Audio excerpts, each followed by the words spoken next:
Ya.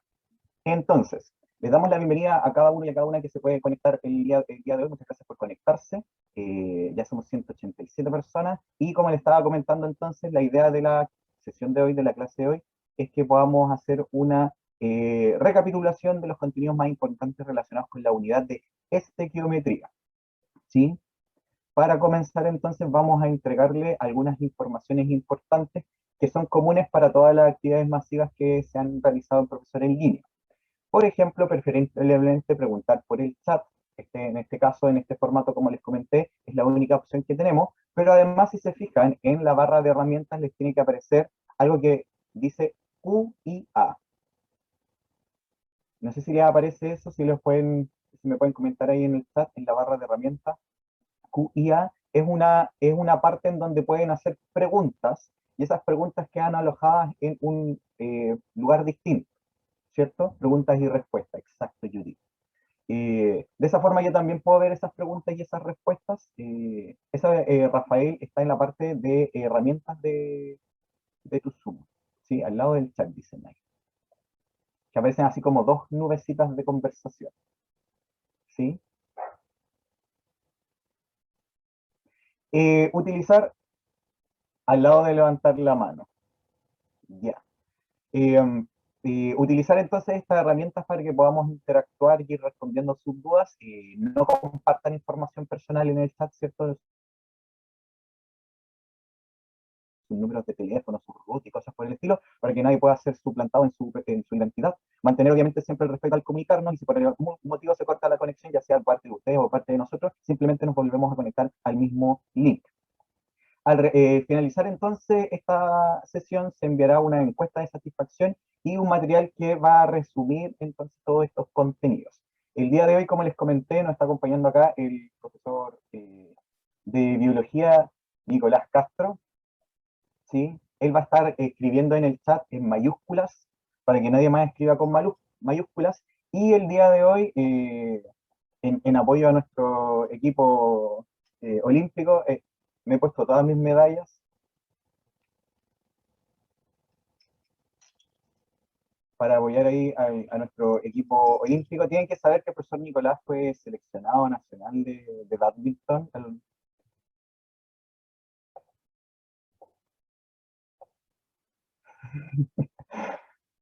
Sí, ahí seco, sí, es seco el profesor Nicolás. Era parte del Team Chile, pero se peleó con Tomás González por una disputa de a quién le quedaba mejor el bigote.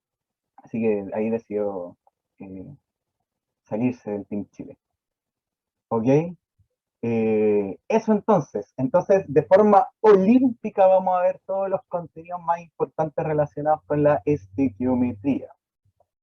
¿Sí? Lo objetivo entonces, o la idea de esto, es que podamos reforzar los conceptos más importantes de estequiometría, al igual que los procesos operatorios para el equilibrio de ecuación y cálculos estequiométricos, que yo sé que son algo que pueden complicar un poco, porque acá, en esta parte de la química, es donde la matemática y la química se encuentran, ¿cierto? Y eso puede hacer colapsar a más de alguien. ¿Ok? Entonces, el objetivo también es poder aplicar estrategias de resolución PDT a través de ejercicios modelos Benford. Escriban ahí en el chat, ¿a cuánto les va bien en matemáticas? Que diga yo, a Rafael, a pura regla de tres. Ah, ya, mira, igual hay harta gente que le va bien en matemática. ¿Cuenta saber dividir? Por supuesto que cuenta. ¿Sí? Es una de las cosas más importantes. Ya, entonces si son secos o secas en matemática, no les va a hacer mucha complicación lo que vamos a estar viendo el día de hoy. Y si te complica matemática, no te preocupes, porque acá vamos a ver los tips y vamos a ir paso a paso, muy lento, muy suavecito, para que nadie se lastime. ¿Sí? Entonces, de lo primero que vamos a hablar son de las leyes ponderales. Y también ahí, en términos deportivos, vamos con el round uno, donde vamos a estar viendo entonces lo que es leyes ponderales. Las leyes ponderales, como dice su nombre, son leyes en ciencias, ¿sí? ¿Y qué es una ley en ciencias? Que alguien me pueda ir responder en el chat. ¿Qué es una ley en ciencias? ¿Cómo la definimos? ¿Saben? ¿Conocen? Una descripción, ya, que se cumple aquí y en todos lados. Está representada con fórmulas, como algo que siempre se va a cumplir, súper, ya, eventos 100% probables. Muy bien, es una descripción de una regularidad, eso es una ley, una descripción de una regularidad. Es por eso que siempre se cumple, porque yo no lo planteo a priori, sino que lo planteo a posteriori. Es decir, que yo veo que el evento se repite muchas veces y yo digo, bueno, siempre va a ocurrir así. ¿Sí? Entonces, más que explicar un fenómeno, David simplemente lo describe. ¿Sí? La teoría es la que me da una explicación. Así que ahí tienen objetivos distintos. Una ley lo que hace simplemente entonces es describir la ocurrencia de un fenómeno en términos de su regularidad, como está describiendo el profe Nicolás en el chat. Y ponderales tiene que ver con la masa. ¿Sí? Entonces son leyes químicas, son descripciones de regularidades que hacen relación con la masa en la que se combinan los elementos o los compuestos en una reacción química. Vamos a ver entonces la primera ley de ponderal, que es la ley de proporciones definidas. ¿Sí? Esta es la ley de Proust. Esta dice que en un compuesto dado, los elementos participantes se combinan siempre en la misma proporción, sin importar su origen y modo de obtención. ¿Ok?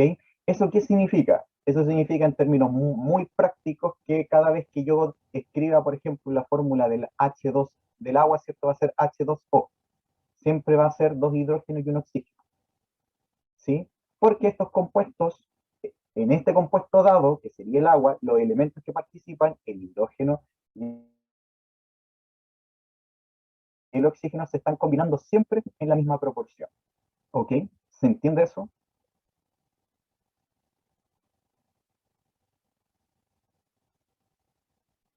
Súper.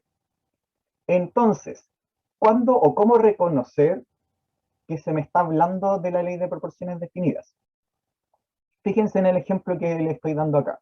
Dice que el óxido de zinc 2 está formado por zinc y oxígeno, y el zinc está presente en un 80,3% y el oxígeno un 19,7%. Esto quiere decir que si sintetizamos este óxido básico, veremos que desde el punto de vista de las masas habrá siempre dicho porcentaje de cada elemento. ¿Ok? Ustedes en su guía, al principio en las primeras guías, a ustedes les solicitaban calcular los porcentajes en masa de un elemento dentro de un compuesto. Eso lo podemos hacer dada la ley de proporciones definidas, porque se cumple la ley de proporciones definidas. Entonces, siempre que nos estén hablando de que si yo, por ejemplo, tengo tres vasos con agua que fueron obtenidos de fuentes distintas, pero sin importar eso, en cada uno de esos vasos de agua yo tengo este porcentaje de hidrógeno y este porcentaje de oxígeno, entonces me van a estar hablando de la ley de proporciones definidas. ¿Sí? ¿Alguna duda con la ley de proporciones definidas antes de continuar? Ya, muy bien. No le quedó muy claro, Benjamín. Lo volvemos a explicar, ¿sí? Todo depende de la cantidad de zinc. De lo que me está hablando la ley de proporciones definidas, me está hablando de que siempre en un compuesto, ¿sí? Es muy raro que lo encuentren como ley de Proust, ¿sí? Generalmente tienen el nombre de la ley y no el nombre de quien la propone, ¿sí? Ahí Carlos Naguil nos estaba preguntando si en la prueba pueden preguntarla como ley de Proust, ¿sí? Entonces Benjamín nos dice que no le quedó muy claro y lo vamos a volver a repetir. En todo compuesto, los átomos que conforman ese compuesto se unen en una proporción fija. Siempre que yo tenga dióxido de carbono, va a ser un carbono y dos oxígenos, siempre. Porque si fuera un carbono y un oxígeno, ya deja de ser dióxido de carbono y es monóxido de carbono. ¿Sí? Entonces, como siempre se unen en la misma proporción, en una cantidad determinada o en una masa determinada de ese compuesto, el porcentaje en masa de ese compuesto que sea oxígeno siempre va a ser el mismo, porque siempre va a ser el mismo compuesto. ¿Sí? Es como cuando yo hago una producción en masa eh, eh, de algo que ustedes coman regularmente, ¿cierto? Por ejemplo, las negritas, que en paz descansen. Las negritas entonces, que ahora se llaman choquitas, para poderlas generar en masa, entonces siempre combino los ingredientes en la misma proporción. Por lo tanto, en cada choquita siempre va a haber el mismo porcentaje de chocolate, el mismo porcentaje de harina, el mismo porcentaje de crema. De la misma forma, cuando yo realizo o yo formo, yo sintetizo un compuesto químico, como los elementos siempre se unen en la misma proporción, entonces, eh, ya, avísenme ahí cuando, si es que me pego. Me despegué, ya. Entonces, como les comentaba, si es que como en la choquita siempre los ingredientes están en la misma proporción, sin importar cuántas choquitas yo junte, siempre voy a tener el mismo porcentaje de chocolate, el mismo porcentaje de harina, el mismo porcentaje de crema. De la misma forma o de forma análoga, en un compuesto, sin importar cuánta masa de ese compuesto yo tenga, siempre voy a tener entonces el mismo porcentaje de cada uno de los elementos de ese compuesto. Nos preguntan ahí por interno también, entonces siempre que se mencione la base de formación del compuesto sería ley de proporción definidas. En general, Alicia, siempre que a mí me muestren que tengo los mismos porcentajes de elementos en una determinada masa de compuesto, yo voy a estar en presencia de la ley de proporciones definidas. De todas formas, vamos a ver un ejemplo, ¿ok?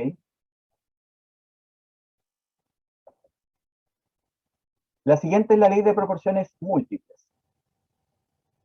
Profe, ¿cómo podrían preguntar esto solo con conceptos? Ya, Romina, qué buena pregunta es la que nos acabas de hacer. Vamos a ver un ejemplo, pero también la invitación a cada uno de ustedes es que puedan observar o revisar los modelos de la prueba, porque es en los modelos de la prueba donde yo me doy cuenta de cómo se pregunta esto, ¿sí? Me devuelvo un poquito en el tiempo.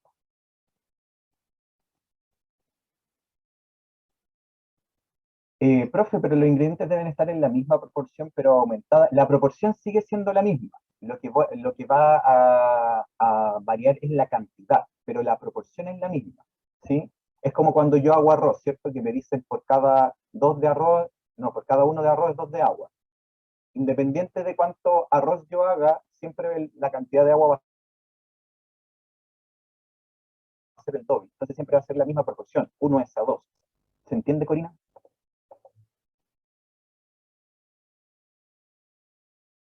Súper. Continuamos entonces. La siguiente es la ley de proporciones múltiples. Eh, Esta dice que cuando dos elementos se combinan para formar más de un compuesto, la masa de uno de ellos que se combina con la masa fija del otro elemento están en relaciones de número entero y sencillo. Ya, Silvana nos pregunta, ¿es como una proporción? Sí, es como una proporción base. Y también nos preguntan de forma anónima, profe, después de esto se subirá a la intranet. Este video sí, se va a subir a la intranet y además al finalizar esta sesión les vamos a compartir un material que resume los contenidos.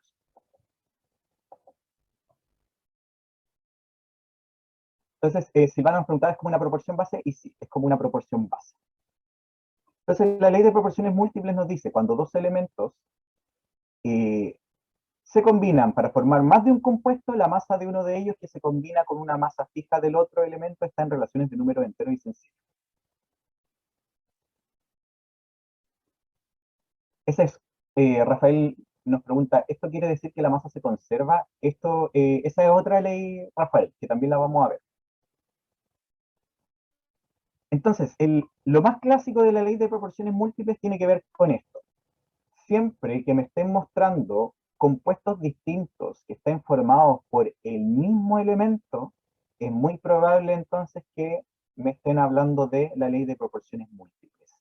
En este caso, por ejemplo, nos muestran una tabla donde tengo distintos compuestos y todos ellos están formados por oxígeno y nitrógeno.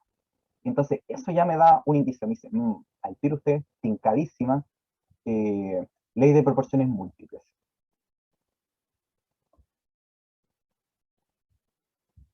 Esta es la ley de proporciones múltiples. Siempre que yo tenga dos elementos en este caso oxígeno y nitrógeno, que se unan en proporciones distintas para formar más de un compuesto. Si se fijan acá, dos nitrógenos, un oxígeno, un nitrógeno, un oxígeno, dos nitrógenos, tres oxígenos, un nitrógeno, dos oxígenos, dos nitrógenos, cinco oxígenos. Son los mismos elementos uniéndose en proporciones distintas. Entonces, siempre que yo tenga eso, si yo dejo fija la masa de uno de estos elementos, por ejemplo acá la masa del nitrógeno, queda fija, 7 gramos en todos ellos. Siempre que yo haga eso, la masa del otro elemento, en este caso oxígeno, va a estar en una proporción de números enteros y sencillos.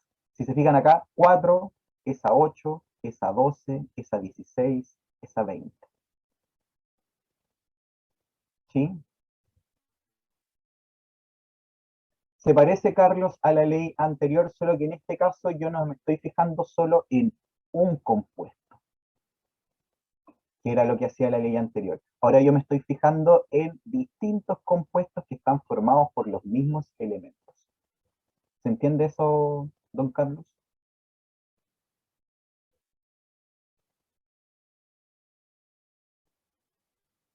Lo vamos a explicar de nuevo, Tiare, no te preocupes.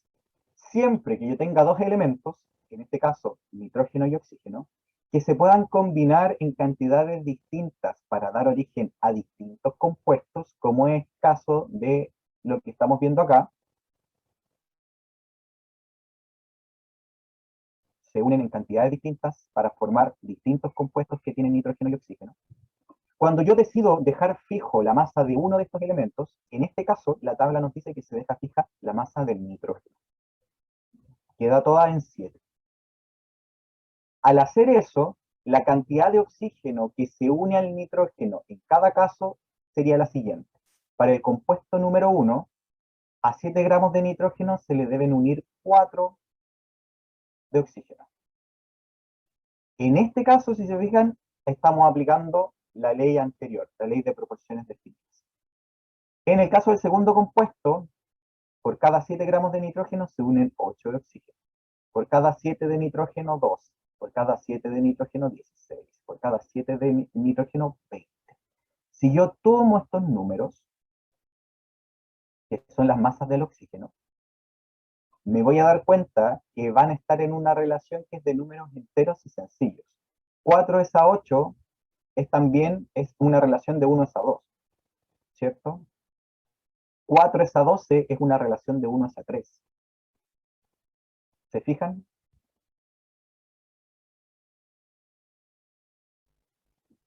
No siempre varían de 4 en 4, Ángela, pero sí lo van a hacer siempre en una proporción que va a estar en números enteros y sencillos.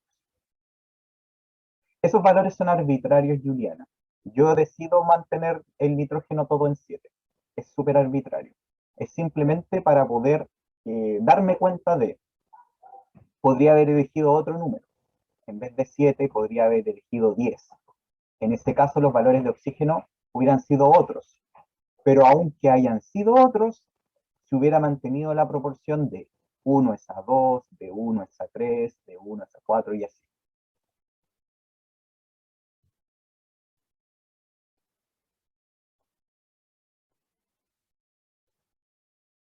Eso pasa siempre que en el último bloque sea siempre el mismo. ¿A qué te refieres con el último bloque, Krishna? Y me voy a devolver ya que me están pidiendo que me devuelva.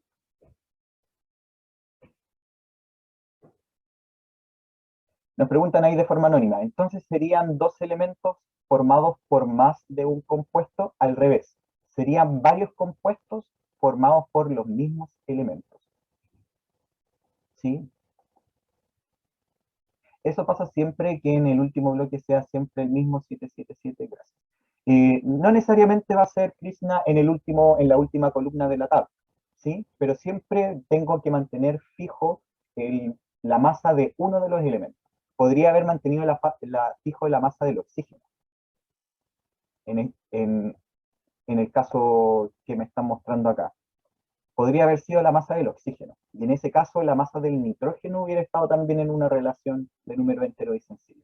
Pero siempre debo mantener fija la masa de 1. ¿Ok?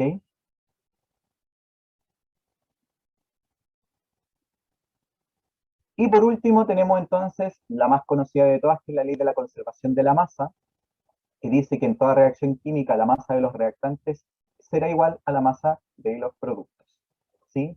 Y acá se puede expresar como toda buena ley en términos matemáticos, masa de reactante igual a masa de productos, ¿sí? Debido a la ley de la conservación de la masa, es que nosotros hacemos equilibrios de ecuaciones químicas. Nosotros equilibramos una ecuación química para que la ecuación química cumpla con la ley de la conservación de la masa. ¿Y cómo se equilibra una ecuación química? Se equilibra modificando los coeficientes estequiométricos. ¿Qué son los coeficientes estequiométricos?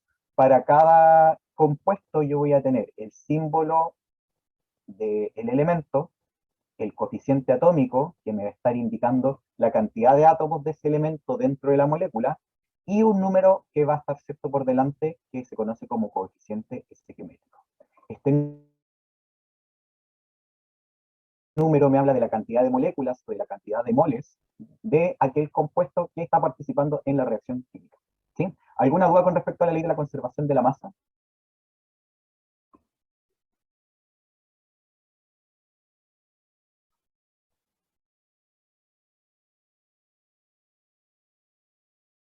¿Qué fue lo que no entendiste, Araceli? Si nos puedas ahí comentar en el chat. Nada, nada de lo que hemos dicho lo has entendido. Lo vamos a explicar con un ejemplo, ¿sí? Efectivamente, Mike, equivale al número de moles el número estequiométrico, ¿sí? Estas leyes nos preguntan también por interno, ¿las debemos aprender de memoria para la prueba? Debemos manejar los conceptos, sí. Vamos a ver un ejemplo para que les quede mucho más claro. Este es un ejemplo eh, del modelo DEMRE, ¿sí? Pero antes de eso, algunos términos estequiométricos que debemos manejar. La unidad de masa atómica, que es la unidad que se mide, que se utiliza, perdón, para medir la masa solo de un átomo, o de un grupo pequeño de átomos, o solo de una molécula, o un grupo pequeño de moléculas. Tenemos también el concepto de volumen molar. Recuerden que en el caso de los gases que se encuentran en condiciones normales de presión y temperatura, un mol de cualquier gas ocupa un volumen de 22,4 litros. ¿Recuerdan cuáles son las condiciones normales de presión y temperatura? Ya vamos a volver Génesis. Vamos a explicar primero esta diapositiva. Una atmósfera de presión, sí, y 0 grados Celsius, Nicolás. ¿Ok? Esas son las condiciones normales de presión y temperatura. Entonces, siempre que yo tengo un gas a 0 grados Celsius o una atmósfera de presión, voy a estar en condiciones normales de presión y temperatura, que también puede aparecer en la prueba como CNPT, por condiciones normales de presión y temperatura. ¿Sí? Y ahí entonces siempre se va a cumplir que un mol de ese gas va a ocupar un volumen de 22,4 litros. ¿Sí?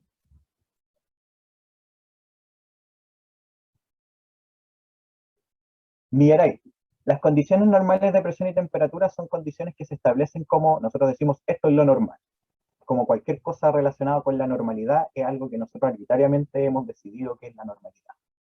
¿Sí? Para los gases, la normalidad es una atmósfera de presión y 0 grados Celsius. Entonces, cuando nosotros, para los gases, hablamos de condiciones normales de presión y temperatura, nosotros hablamos que esos gases están a una atmósfera de presión y 0 grados Celsius. ¿Sí?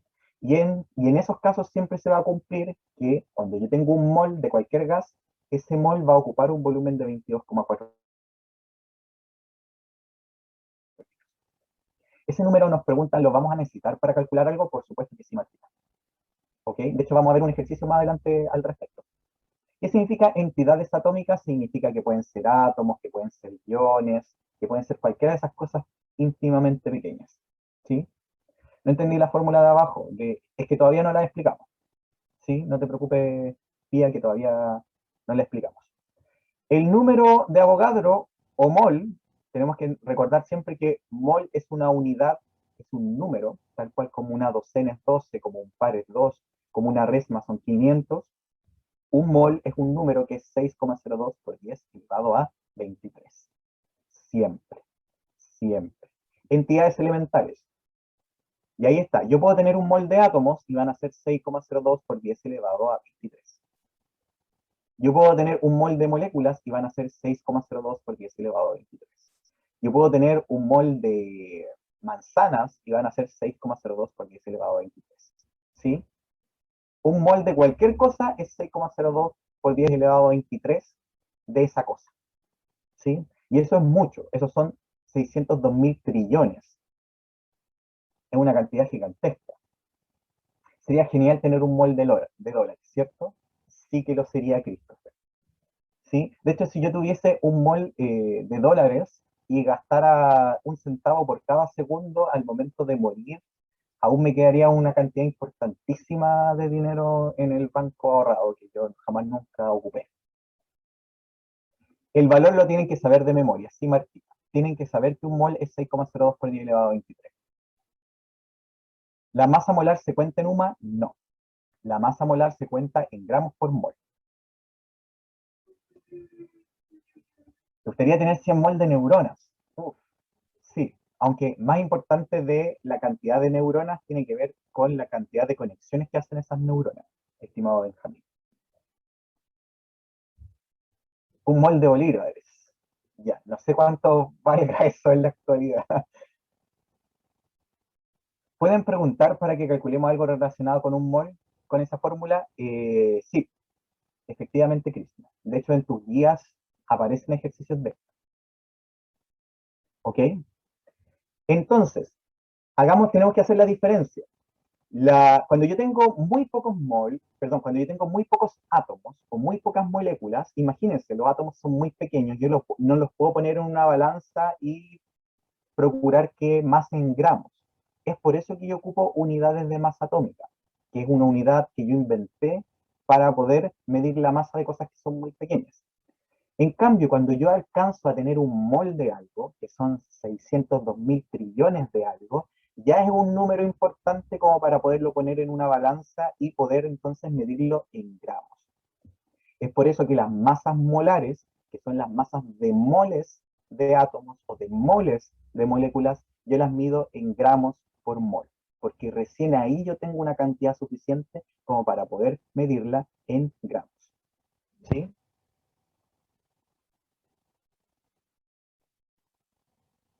Profesor, ¿y una unidad UMA la necesitamos para calcular algo? Nos preguntan acá también por interno. Sí. El valor de la masa de un elemento que aparece en la tabla periódica, indistintamente yo lo puedo ocupar como con la unidad UMA como con la unidad gramos por mol. ¿Sí? En su guía ustedes también tienen ejercicio en donde se les habla de UMA. Y entonces nosotros tenemos que ahí hacer la salvedad o la diferenciación de qué es lo que me están pidiendo masar. ¿Me están pidiendo la masa solo de un átomo o de un mol de átomos? Porque si es solo de un átomo, entonces se suma. Pero si es de un mol de átomo, entonces es gramos mol.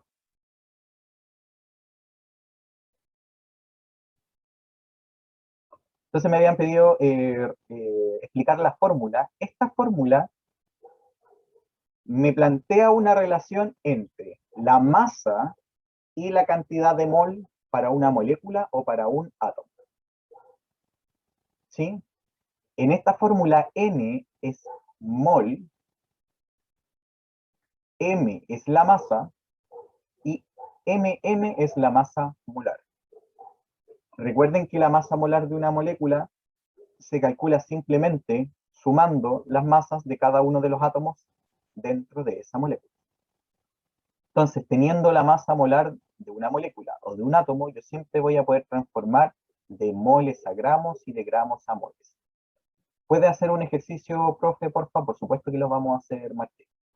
De eso se trata. ¿El volumen molar es siempre 22,4? Sí. Siempre que estemos en condiciones normales de presión y temperatura para un gas o cepa. ¿N es el número de moles? Sí, Valeria.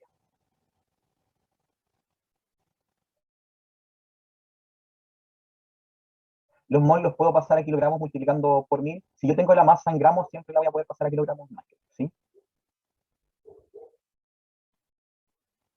Entonces, me habían pedido devolverme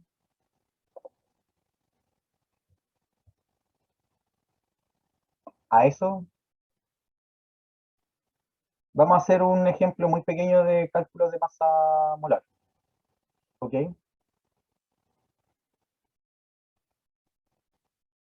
Porque no es el objetivo tampoco de este curso. Profe, ¿qué era la M minúscula y cuándo se ocupa el gramos mol y UMA? La M minúscula en la fórmula era la masa, Benjamín. Y voy a ocupar UMA cuando esté trabajando con muy pocos átomos o con muy pocos moléculas. Y voy a ocupar gramos mol cuando esté trabajando con moles de átomos o con moles de moléculas. ¿Sí? Ya, veamos un ejercicio. Fíjense, dice, a partir de la siguiente representación general de una ecuación química balanceada donde X, Y, W y Z son diferentes entre sí, ¿cuál de las siguientes afirmaciones es correcta? Entonces, acá se me muestra una ecuación y se me dice que estos números pequeños X, Y, W y Z son los coeficientes estequiométricos. Entonces, en relación a esta pregunta, ¿cómo se leen los coeficientes estequiométricos? La alternativa A nos dice que la suma de los coeficientes estequiométricos de X y de Y es igual a la suma de los coeficientes estequiométricos de W y de Z. B, la cantidad de compuesto Z formado a partir de la combinación de X e Y es independiente del coeficiente estequiométrico Z. C, la masa de X en gramos necesaria para dar inicio a la reacción es la misma que la masa que se requiere del compuesto Y en gramos. D, los coeficientes estequiométricos X e Y señalan la proporción molar en que se deben combinar X e Y respectivamente para originar W mol de W y Z mol de Z. Y la E dice que la cantidad consumida de Y en mol es la misma que la cantidad formada de W en mol. ¿Qué alternativa dirían ustedes que es la correcta? Por ahí se están jugando por la A, por la D, por la C. Ya. Hay una cantidad importante que dice que la D es la correcta.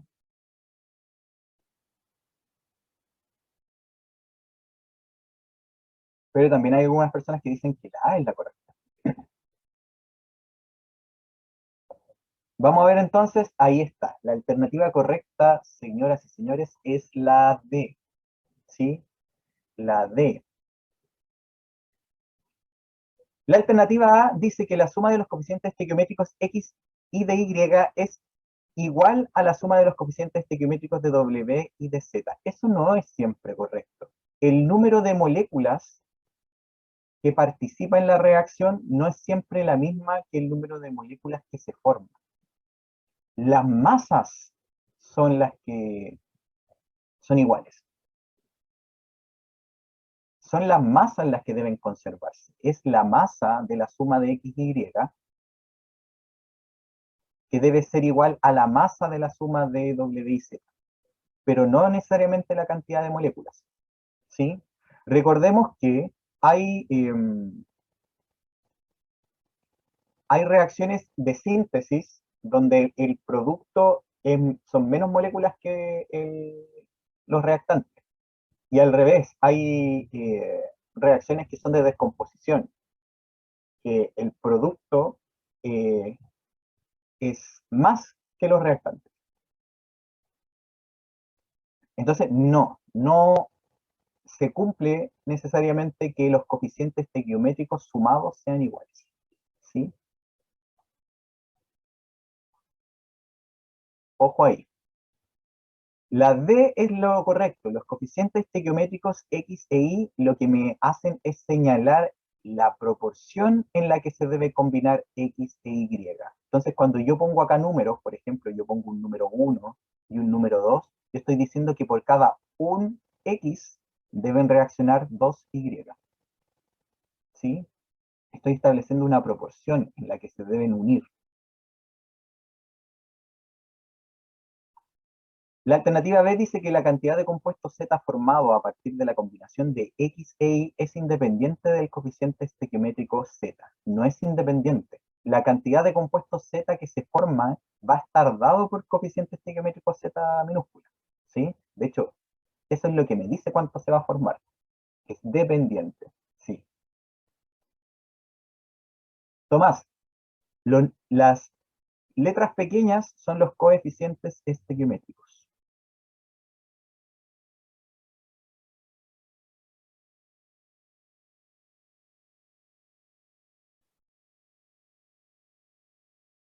¿Sí? Y las letras grandes vendrían a ser las moléculas o los átomos que participan en la reacción. ¿Sí? ¿Se entiende entonces por qué la D es la alternativa correcta? ¿O alguien que no lo haya entendido? Súper. Fernando, en toda reacción química, el coeficiente estequiométrico me está indicando la cantidad de moléculas o de átomos de ese tipo que participan en la reacción. Por lo tanto, lo que se me está indicando a mí es una proporción en la que se deben combinar los reactantes para dar una determinada cantidad de productos. Tal cual como en una receta, cuando a mí me dicen, ¿cierto? 2 cucharadas de una taza de lo que estoy haciendo ahí, esa cucharada o esa taza vendría a cumplir el rol de coeficiente estequiométrico. ¿Sí? Azúcar, harina, agua, leche, son los ingredientes, son los reactantes. Pero ¿cuánto de cada uno? Eso me lo indica el coeficiente estequiométrico. ¿Se entendió ahí, Fernando?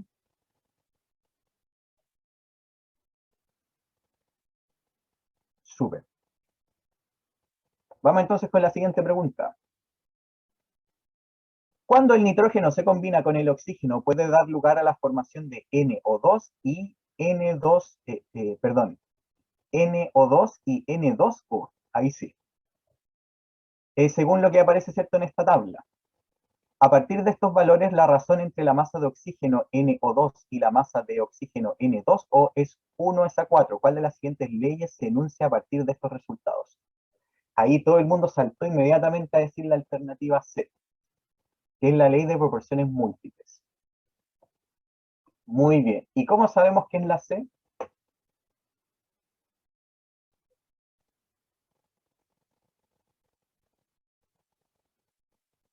Ya, muy bien. Si se fijan entonces tenemos dos compuestos, ambos están formados por los mismos elementos, se dejó fija la masa de uno de ellos y se me indica que la proporción de oxígeno está en una relación de 1:4. Ahí está. Entonces se fija que entendió el concepto. Esta es la forma en la que generalmente se pregunta esto en, en la PDT. ¿Ok?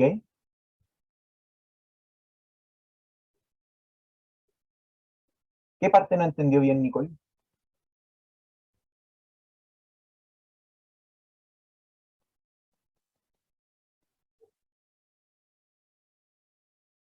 Ya, nosotros habíamos dicho, Nicole, que la ley de proporciones de las leyes ponderales que nosotros estudiamos, la ley de proporciones definidas me habla solo de un compuesto.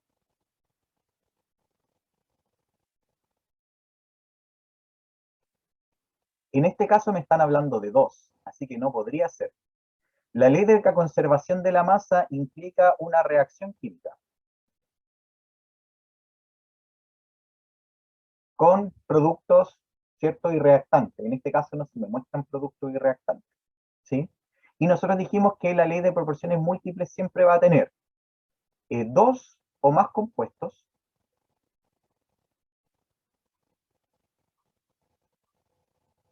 que además estén formados por los mismos elementos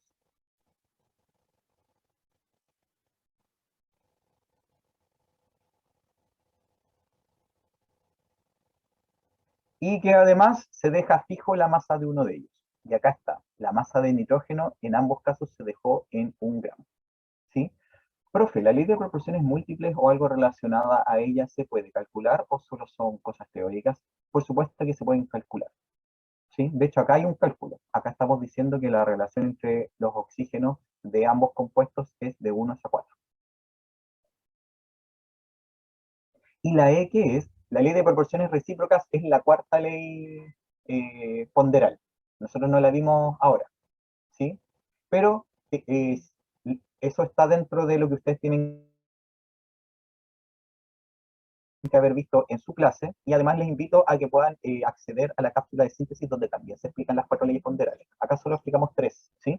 Siempre habrá una masa fija en la ley de proporciones múltiples, sí, siempre va a haber una masa fija.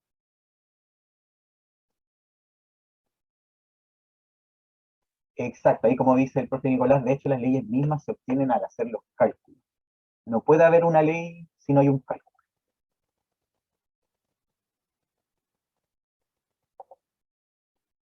Ya, dudas, consultas, sugerencias, antes que pasemos a lo siguiente. ¿Todo bien? Sí. ¿Todo bien? Todo bien ahora. Súper. Entonces, miren, se ganaron la medalla de las leyes ponderales. Ahí está, se la ganaron. ¿Sí? Oro en leyes ponderales. Muy bien, continuemos entonces. Bronce nomás. téngase, téngase fe por Michael. ¿Sí? Además, usted tiene nombre de Michael Phelps, medallista olímpico. Suena el himno, exacto. Ya. Vamos entonces al siguiente round, el round número 2, que es el de equilibrio de ecuaciones. Le voy a tejer una estuche. Ya. Como les comenté entonces, el equilibrio de ecuaciones, nosotros equilibramos las ecuaciones químicas con el objetivo de que éstas cumplan con la ley de la conservación de la masa. ¿Sí? Cada vez que nosotros entonces modificamos los coeficientes estequiométricos dentro de una ecuación, lo que nosotros estamos haciendo es simplemente permitir que esa ecuación exista en la vida real, ¿sí? A través de la ley de conservación de la materia. Y existen dos métodos para que nosotros podamos equilibrar una ecuación, que es el método del tanteo y el método algebraico, que probablemente ustedes lo deben recordar de sus clases. Y probablemente deben tenerle más cariño a uno que al otro, ¿cierto? Porque dicen uno es más fácil que el otro. Tanteo forever, dice Natalie. Ya. En el caso de la prueba de la PDT, da lo mismo que método nosotros utilicemos, ¿cierto? Si usted quiere utilizar método del tanteo forever, como dicen ahí, método de tanteo. Si quiere utilizar el método algebraico, pues haga método algebraico, porque la prueba no nos solicitan utilizar un método en particular, simplemente nos piden obtener un resultado. Pero de todas formas, ahora lo vamos a explicar de forma muy bella y sencilla, Maite, así que no te preocupes. Christopher dice, I believe in algebraico supremacy. Ya. Y vamos a darles acá algunos tips para poder utilizar uno o el otro y saber también cuándo es mejor utilizar uno que el otro. Entonces, el método del tanteo tiene como característica que la ecuación se balancea o se ajusta o se equilibra cambiando los coeficientes estequiométricos, que son los números que anteceden a las fórmulas, hasta igualar el número de átomos en ambos lados de la ecuación a través de ensayo y error. ¿Sí? A través de ensayo y error. Just keep calm and use tanteo. Qué buena frase. Eh, entonces, el método del tanteo tiene la ventaja de que es bastante intuitivo. Yo no necesito saber muchas cosas, comienzo a ponerle números, ¿cierto? Como cuando soluciono un sudoku o algo por el estilo, ¿cierto? Eh, pero tiene la desventaja de que yo puedo a la primera achuntarle como a la segunda, como a la tercera, como a la cuarta, como a la quinta, como a la octava, como a la décima, y ahí empiezan los nervios a entrarme porque lo he hecho 8 veces y no me ha resultado y tengo un tiempo límite para responder la prueba y mi vida depende de ello y voy a vivir debajo de un puente y todas esas cosas así entran en mi mente. Usted, como dice ahí, just feel calm, ¿cierto? Solo cálmese. El método algebraico implica colocar letras como coeficientes estequiométricos, escribir ecuaciones para cada uno de los elementos químicos de la reacción y desarrollarlas, perdón, asignándole un valor aleatorio a una de las letras. Exacto, momento de pánico. Este método es un poco más complejo porque requiere mucho más pasos, es mucho más estructurado, ¿sí? Pero tiene la ventaja de que yo a la primera obtengo el resultado, ¿sí? Es a la segura, exacto. Vamos a utilizar los dos métodos en los ejercicios que vamos a resolver a continuación, ¿sí? pero vamos a ir viendo algunos tips para el método del tanteo. El primer tip que yo les recomiendo acá es equilibrar primero los átomos que sean distintos al oxígeno y al hidrógeno. Por ejemplo, comenzar equilibrando los carbonos, los nitrógenos, y después al final dejar los oxígenos y hidrógenos. Es una recomendación personal, no es ley, no es que sea, no, una recomendación personal. Y el segundo tip que les recomiendo acá es que al trabajar con elementos que tengan subíndices impares, les recomiendo yo multiplicar los cruzados para luego equilibrar. No se entiende mucho, pero en el ejemplo lo vamos a ver, así que no se preocupen. ¿Ok? Este es un ejercicio entonces extraído del modelo de preguntas vigentes de EMRE 2021 y dice, la siguiente ecuación química hipotética, ¿cuál es el valor del coeficiente Z? Vuelvo. ¿A dónde vuelvo? Ahí. Ya. Lo va a anotar.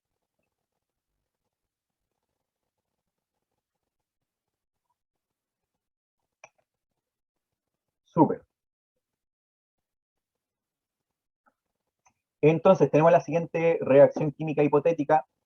¿Cuál es el valor del coeficiente Z? Acá es bastante fácil esta pregunta en todo caso, pero acá está lo que yo le, y esto es lo que les quiero compartir, lo que yo les estaba comentando en el tip número 2. Si se fijan acá yo tengo el elemento T que tiene subíndice atómico 5. Y acá yo tengo el elemento T que tiene el subíndice atómico 2. Entonces cada vez que yo me enfrente a una ecuación en donde tenga el mismo elemento en los reactantes y en los productos, y uno tenga un índice impar y el otro tenga un índice par, mi recomendación siempre, fíjense, es lo que ustedes hicieron, que es multiplicar cruzados los índices atómicos. Entonces, acá tengo coeficiente atómico 5, porque el subíndice acá era 5. Acá tengo coeficiente atómico 2, porque el subíndice acá era 2. Entonces lo que hicimos fue multiplicar cruzados, porque 2 por 5 y 5 por 2 es lo mismo. Y como dicen muy bien, la D es la correcta. ¿Sí? ¿Se entendió esa parte del tip de multiplicar cruzado el coeficiente y colocarlo como... Eso es cuando tenemos impares, sí. Eso es cuando tenemos impares. Lo explicamos de nuevo, Josefa. Lo explicamos de nuevo, no te preocupes. Para explicarlo mejor, vamos a hacer de cuenta que acá no hay coeficiente estequiométrico, que me muestran la ecuación así sin equilibrar, sin ningún número de coeficiente estequiométrico. ¿Sí? Entonces, la recomendación es la siguiente. Están justo pasando una bomba, un carro de bomba. Ya. Acá igual. Uf, qué loco. Vivimos en el mismo lugar entonces. Probablemente. Somos vecinos. Yo vivo en la comuna de Recoleta. ¿Usted? Ya. Entonces somos vecinos, Cristian. Está dado.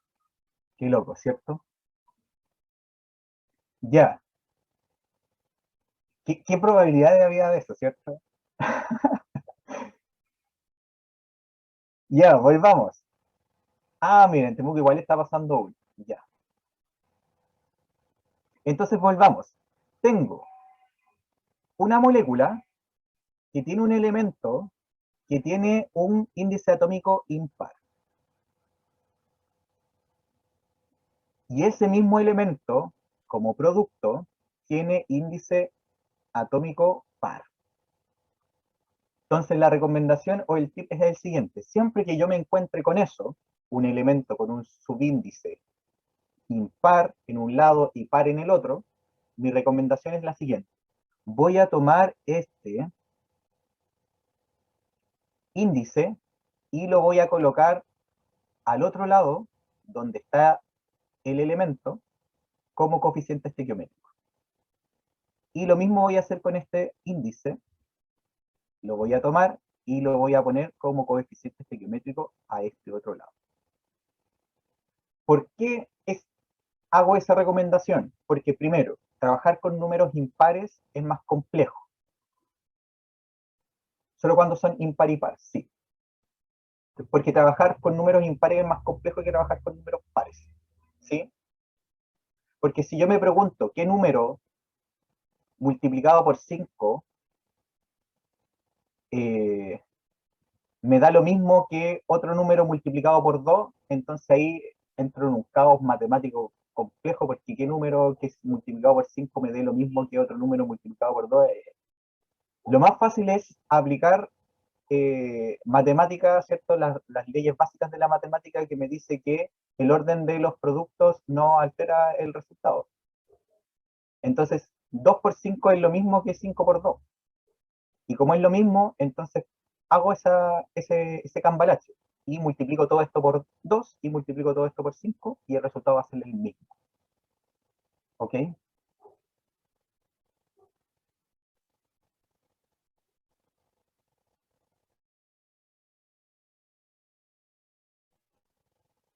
También sirve cuando los dos son impares. Sí, sí, efectivamente.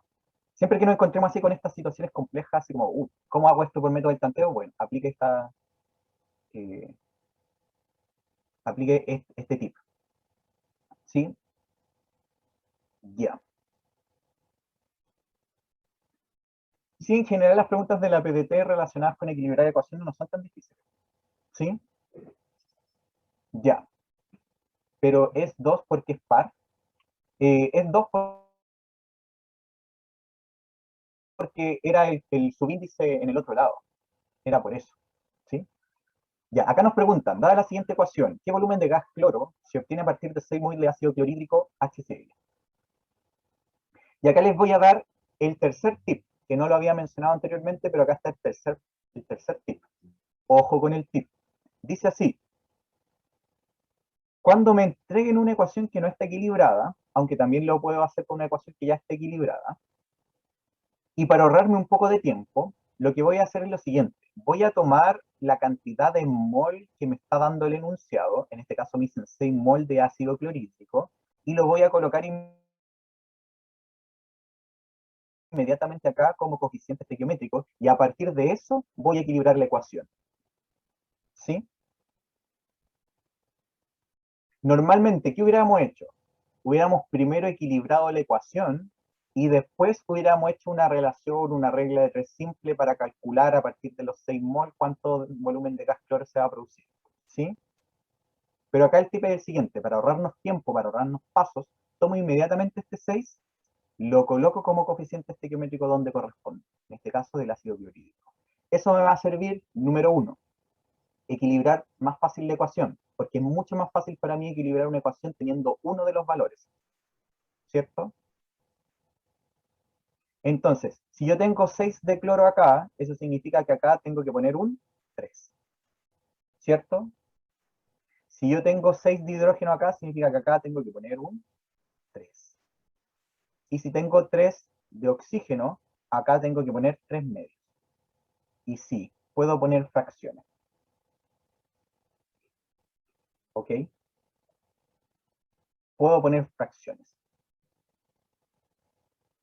Entonces, exacto, por ahí va Álvaro Stark. Winter is coming, Álvaro Stark. Entonces, ahora, si se fijan, puedo hacer el método de ir elemento por elemento. Puedo hacer del método de ir elemento por elemento. Ese es el método algebraico. Vamos a ocupar después el método algebraico. Entonces, si se fijan, al colocar esto como coeficiente estequiométrico, yo obtengo inmediatamente la respuesta. Se me pregunta cuánto gas cloro voy a producir, pues voy a producir 3 mol de gas cloro. Ahí está la respuesta. Ahora, como la respuesta está en términos de volumen y yo estoy trabajando en condiciones normales de presión y temperatura, debo recordar que un mol de cualquier gas ocupa un volumen de 22,4 litros. Y preguntaban anteriormente, ¿me tengo que saber eso? Sí, pues sí, te lo tienes que saber. Entonces, si yo tengo 3 mol, ¿cuántos litros serán? Regla de 3 simple. X es igual a 3 mol por 22,4 litros dividido un mol. Y eso es igual a 67,2 litros. Alternativa D, correcta.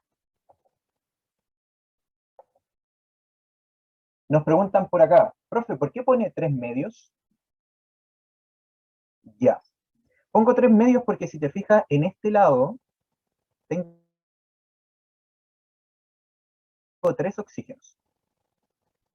Y en este otro lado tengo 2. Entonces la pregunta que me queda es, ¿qué número multiplicado por 2 me da 3? No existe un número entero que multiplicado por 2 me dé 3. No existe.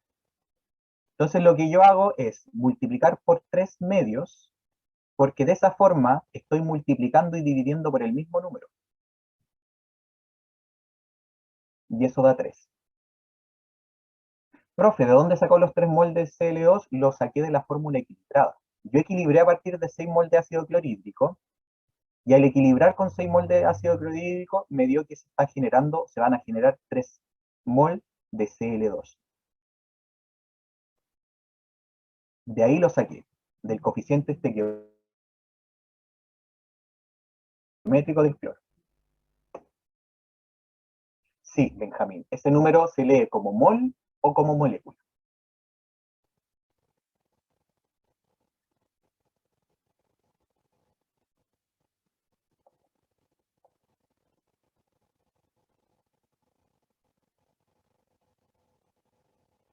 ¿Siempre será eso? Siempre es mol, siempre es molécula, sí, siempre, Benjamín. Ya, ¿puedo borrar para ir avanzando?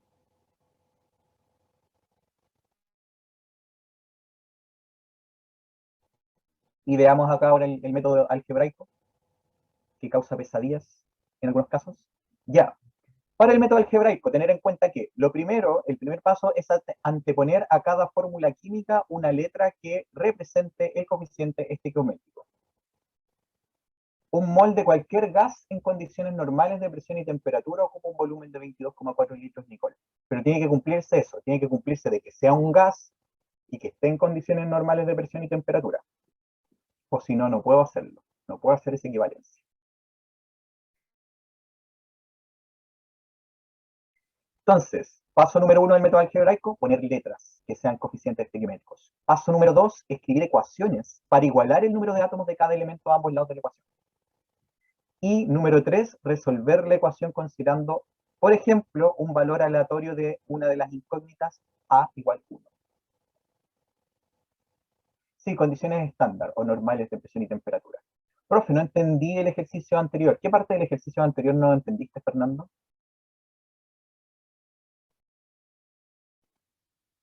Si nos puede escribir ahí en el chat qué parte del ejercicio anterior no entendiste.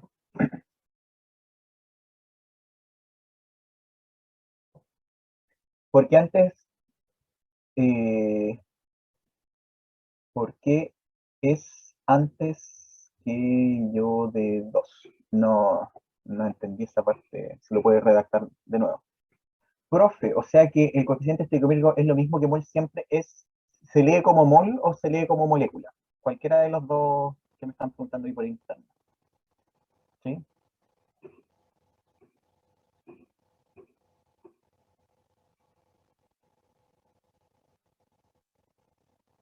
Vamos a esperar a Fernando para que redacte ahí su duda para ver si la podemos resolver. Ya. Tenemos el siguiente ejercicio que lo vamos a resolver por el método algebraico. ¿Sí? Para que por fin podamos entender método algebraico todos los que no lo entienden. Entonces, el primer paso es colocar una letra como coeficiente estequiométrico ante cada una de las moléculas que participan dentro de la ecuación. Puede ser cualquier letra.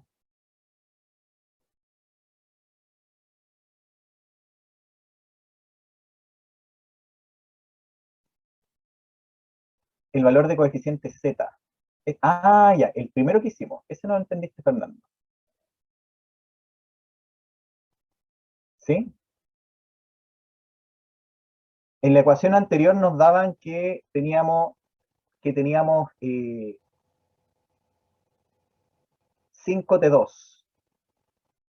Y acá teníamos en los productos, en los reactantes, perdón, era X. Teníamos una molécula que tenía XT5. La única forma que esto esté equilibrado es que acá yo pongo un 2. Porque de esa forma 2 veces 5 me van a dar 10 átomos de T en los reactantes y 5 por 2 me va a dar 10 átomos de T en los productos. ¿Sí?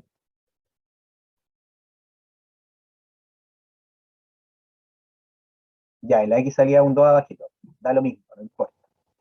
Cualquier número que apareciera ahí no importaba porque sí o sí para que esto se cumpliera, ese debiese ser 2 porque tenía acá un 5 por 2. Sí o sí.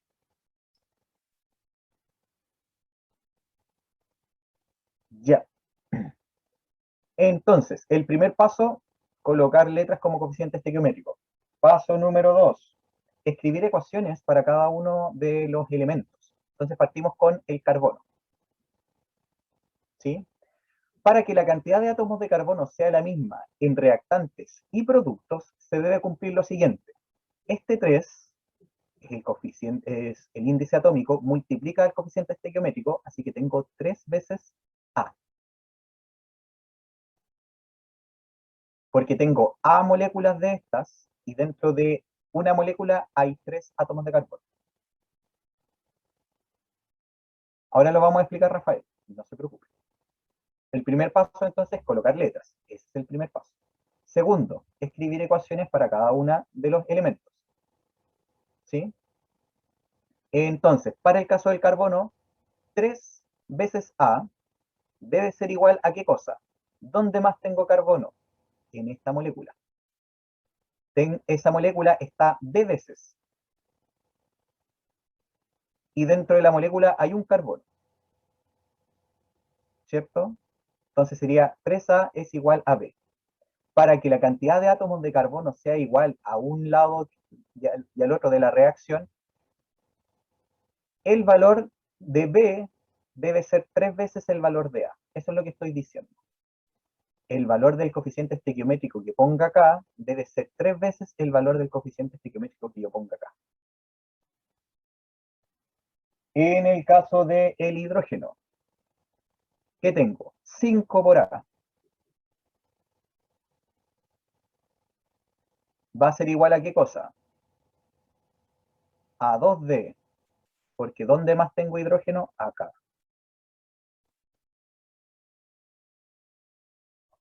Muy bien. Y ya no tengo más hidrógeno. Esa es una E por si acaso. En el caso del nitrógeno, ¿qué tengo? 6 veces A. 6A es igual a 2C. Y en el caso del oxígeno tengo 9 veces A es igual a 2 veces B más D más 2E. ¿Sí? Pregunta, ¿alguien que no haya entendido qué rayos hicimos acá? Que diga yo, para volverlo a explicar. Ya. Lo único que hemos hecho, Nicola, Araceli y Daniel, es para cada caso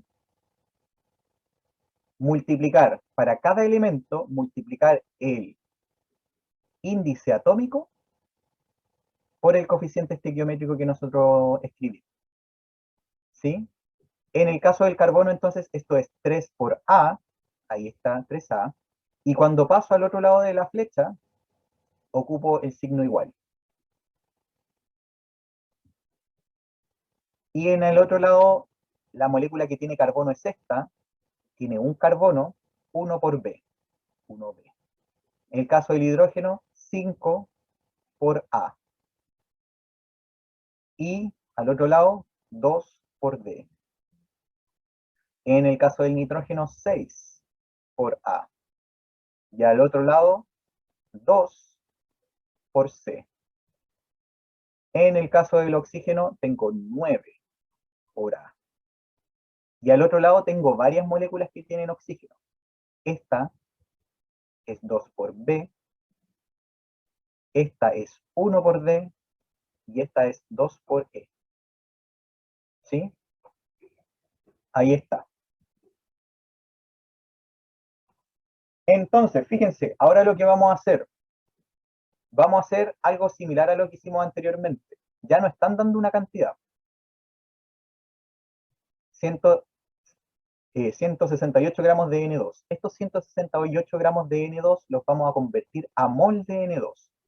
Para eso vamos a ocupar la fórmula. Mol es igual a la masa partido por la masa molar, que es la fórmula que vimos anteriormente. ¿Sí? Lo que yo quiero calcular es la cantidad de mol, porque es la cantidad de mol la que yo voy a poder utilizar como coeficiente estequiométrico, no los gramos. Los gramos no los puedo poner directamente acá. Recuerde que el coeficiente estequiométrico me habla de cantidad de mol o cantidad de molécula, no de masa de molécula. Entonces, la masa en este caso son 168 gramos.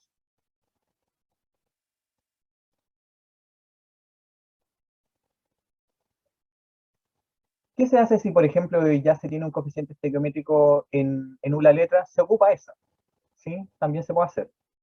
Pero después vas a tener que hacer la relación estequiométrica para calcular. O podemos simplemente ignorar que está esa letra y hacerlo a partir de la cantidad que me dan en el enunciado. Y acá yo voy a tener que calcular la masa molar del nitrógeno. La masa molar del nitrógeno N2 es la suma de la masa del nitrógeno más la masa del nitrógeno. Cada nitrógeno masa 14 gramos por mol. Como tengo dos nitrógenos, por 2, y eso me da 28 gramos mol. Es decir, que la masa molar del N2 es de 28 gramos por mol. ¿Sí? Recuerden que la masa molar es siempre la suma de la masa de todos los átomos dentro de la molécula. Y esto me da entonces 6 mol. Diga, Josefa. ¿De dónde sacó ese 14? Ese 14 está dado en la tabla periódica. ¿Sí? En todas tus guías y en la PDT siempre va a haber una tabla periódica. El número que aparece debajo del símbolo del elemento es el valor de su masa. ¿Sí? Ya. Entonces, eso significa que 168 gramos de N2 es lo mismo que 6 mol de N2. ¿Ok? El tercer paso del método algebraico involucra que yo elija una de esas letras, A, B, C, D o E, y le asigne un valor aleatorio. Como yo ya tengo 6 mol de N2 y el coeficiente estequiométrico de N2 es C, voy a hacer eso. Voy a hacer que C sea igual a 6. Teniendo en cuenta eso, yo voy a resolver entonces el resto de las letras. Si C es igual a 6, yo puedo resolver esta que está acá, ¿cierto? 6A es igual a 2 veces C, y C vale 6. A entonces es igual a 2 por 6 dividido 6, y eso es igual a 2. Y ese es el valor de A. A es igual a 2.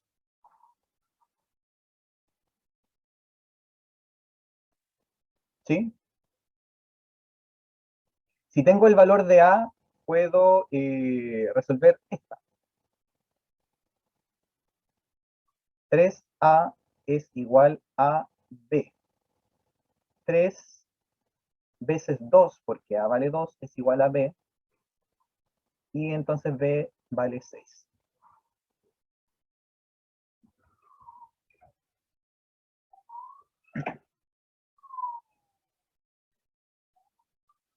Y con el valor de A también puedo resolver esta. 5 veces A, y A vale 2, es igual a 2D, por lo tanto, 5 por 2 dividido 2 es igual a D, y eso es 5.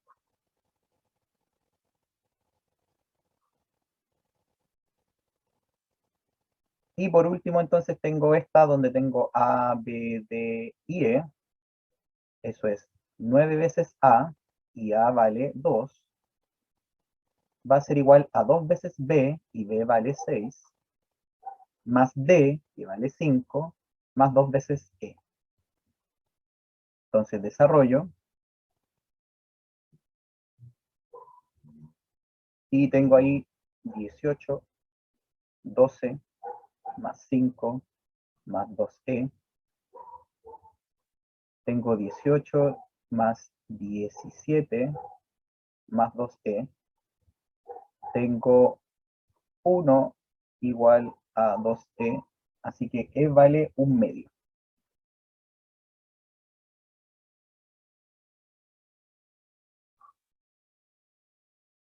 Carambolas.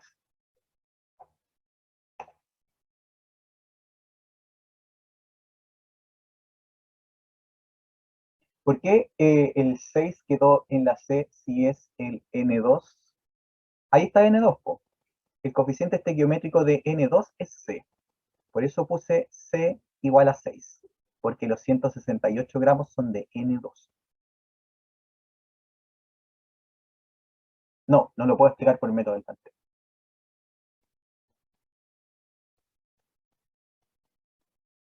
¿Sí?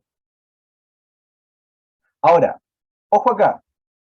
Yo no tenía que calcular ni B, ni D, ni E. No era necesario. Porque ¿qué es lo que me están preguntando? Me están preguntando por la cantidad de mol de reactivo. ¿Cuál es el coeficiente estequiométrico del mol de reactivo? A. ¿Cuál es el valor de A? 2. ¿Cuál es la respuesta correcta entonces? La C. ¿Sí? Entonces, si se fijan, lo único que hicimos acá, para los que dicen, no, es que esto es muy largo, muy engorroso, qué sé yo, bla, bla, bla. Lo único que hicimos fue esto. Pusimos letras, armamos las ecuaciones, le dimos a C el valor de 6, debido a que son 168 gramos de N2 los que quiero lograr, y calculé el valor de A. Y ya está. Porque A es la cantidad de mol de reactivo. Que era 2.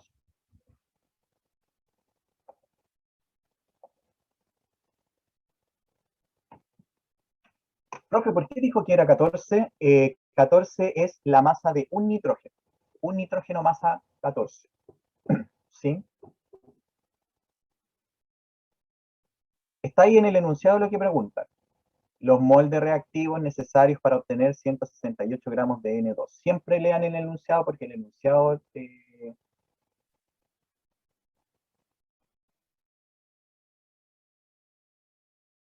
es lo que me determina qué es lo que me van a preguntar. Profe, usted pasó el 2 dividiendo al 6 para calcular. Ah, claro. No, pasé el 6. El 6 dividiendo. Porque 6A es igual a 6 a 2 por 6. Entonces, para despejar A, este 6 que lo está multiplicando lo paso a dividir.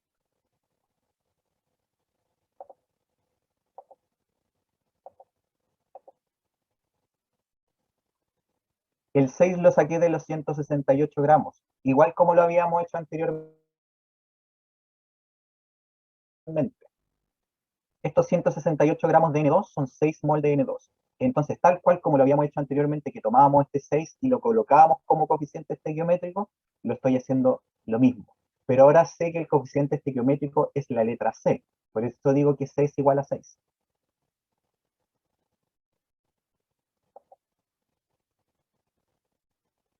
¿Sí?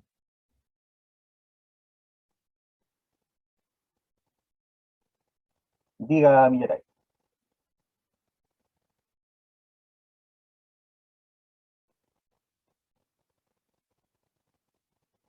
Profe, pero igual se puede hacer ejercicio sin que nos den los gramos o cualquier otro dato.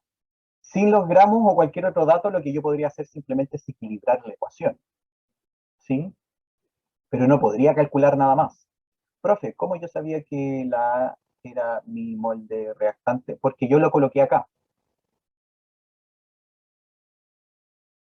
Yo arbitrariamente dije que el coeficiente estequiométrico del reactante es la letra A, ¿sí? Entonces, ahora vamos a ir al resumen de esto, para ir ya concluyendo. El profesor ahí, Nicolás, les mandó dos links, uno donde pueden descargar el material de la clase de hoy, y otro de una encuesta, para que puedan responder, para que podamos saber entonces cómo mejorar. Recordar entonces que los átomos y las moléculas son las que participan en una reacción química. Estos pueden ser identificados con la cantidad mol, que siempre es 6,02 por 10 elevado a 23. Este mol yo lo puedo medir su masa en términos de masa molar y su volumen en el caso de los gases, cuando están en condiciones normales de presión y temperatura, teniendo en cuenta que un mol de cada gas, de cualquier gas, perdón, en condiciones normales de presión y temperatura, ocupa un volumen de 22,4 litros. Las reacciones químicas se expresan a través de ecuaciones químicas y estas se balancean para que se pueda cumplir la ley de conservación de la materia, y podemos hacer cálculos estequiométricos, podemos calcular reactivo limitante y en exceso, y además rendimiento de una reacción. ¿Cómo se obtiene exactamente el material? Ya que envía el link a una página más. Ahí le tienes que poner descargar, ¿sí? ¿Alguna otra duda? Profe, ¿la masa molar me la tienen que dar en la pregunta o yo la tengo que ver en la tabla periódica? ¿Me la pueden dar o yo la puedo ver en la tabla periódica? En la intranet se va a subir esta misma grabación, la que hizo usted, profe, porque si fuera así, bacán. Sí, se va a subir, pero más tarde, después. Recuerden que tienen hasta este viernes para rendir el ensayo quienes aún no lo han hecho.